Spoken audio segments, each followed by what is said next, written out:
Hello students, मैं मुकेश पांडे। आज हम लोग 2013 का ऑल सेट्स करेंगे।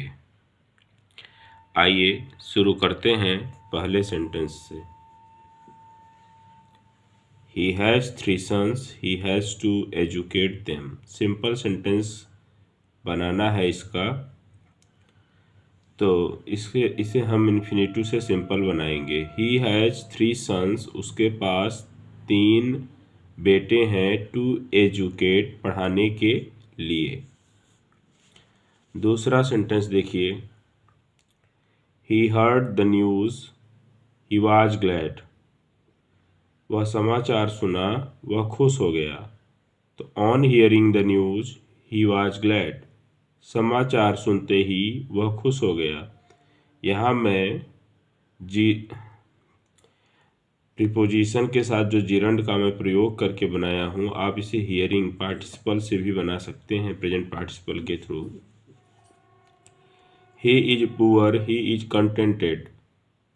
इसको कॉम्प्लेक्स बनाना है, तो वह गरीब है, वह संतुष्ट है। तो आल्दो ही इज पुअर, यद्यपि वह गरीब है, कॉमा लगा दें या YET एट का प्रयोग कर दें, both will be right. Okay. Aldous he is poor, comma he is contented, ये कॉम्प्लेक्स सेंटेंस बन गया। It was Sunday morning, he went to market, he went to buy toys, he wanted to buy toys for his younger brother। इसका मतलब कि Sunday की सुबह थी, वह बाजार गया खिलौने खरीदने के लिए। वह चाहता था खिलौनों को खरीदना अपने छोटे भाई के लिए। इसे एक वाक्य में बनाना है, तो ऑन संडे मॉर्निंग, मतलब ऑन संडे मॉर्निंग, ऑन का प्रयोग होता है डे से पहले, इसको एक कर दिए। फिर ही वेंट टू मार्केट, वह बाजार को गया। फिर टू लगा करके इन्फिनेटिव बाई लगा दिए, टू बाई तो इन्फिनेटिव हो गया। टॉयस, खिलौनों के लिए, खिलौनों को खरीदने के लिए। फॉर हिज यंगर ब्रदर, अपने छोटे भाई के लिए। तो इस प्रकार से इसका सिंपल बना दिया। अब नेक्स्ट देखिए। He fled, he had seen a bear coming. वह भाग गया, उसने देखा एक भालू को आते हुए। तो सीइंग अ बियर कमिंग, एक भालू को आते हुए देखकर ही फ्लेड, वह भाग गया। That animal may be a fish, it may be a serpent, it must be one of them. वह जानवर हो सकता है एक मछली, यह हो सकता है एक सांप।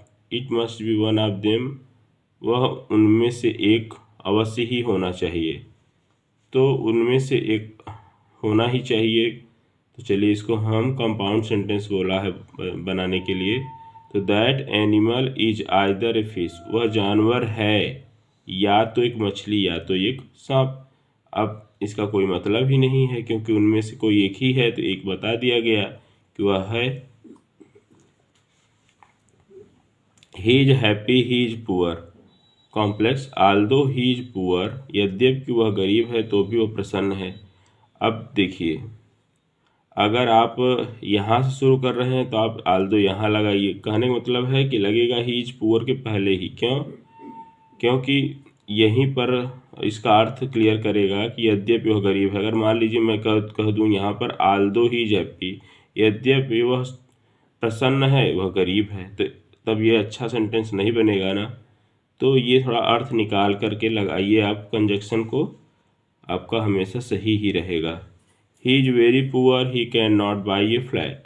इसको कहा है सिंपल बनाने के लिए, तो वेरी को TOO में चेंज करके इन्फिनेटिव रिमूव टू वाले रूल से इसे बना देते हैं। तो he is too poor to buy a flat, इसका सिंपल सेंटेंस बन गया। अब नेक्स्ट सेंटेंस देखते हैं। He reads a book, the book was old. तो he reads an old book. देखिए इसका एडजेक्टिव लिया और नाउन से पहले लगा दिया, ओल्ड के साथ एन आता है इसलिए यहाँ एन लगा दिया। अब सेंटेंस आपका सिंपल बन गया। The doctor came, the patient had died.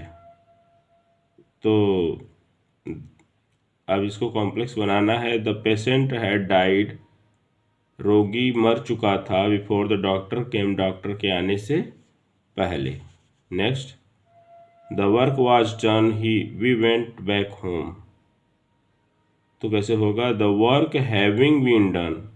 Having been क्यों होगा? वाज के साथ वर्ब की थर्ड फॉर्म आने पर नॉमिनेटिव एब्सोल्यूट में हैविंग बीन का प्रयोग होता है। The work having been done we went back home. ठीक है, ये सिंपल सेंटेंस आपका बन गया है।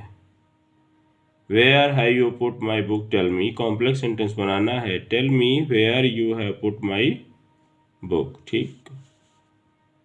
It was cold no one went out. यहाँ देखो सब्जेक्ट अलग है, यहाँ अलग है, तो नॉमिनेटिव एब्सोल्यूट का प्रयोग करेंगे। वाज आने पर बीइंग का प्रयोग। It being cold no one went out. Next, I bought a pen it was costly.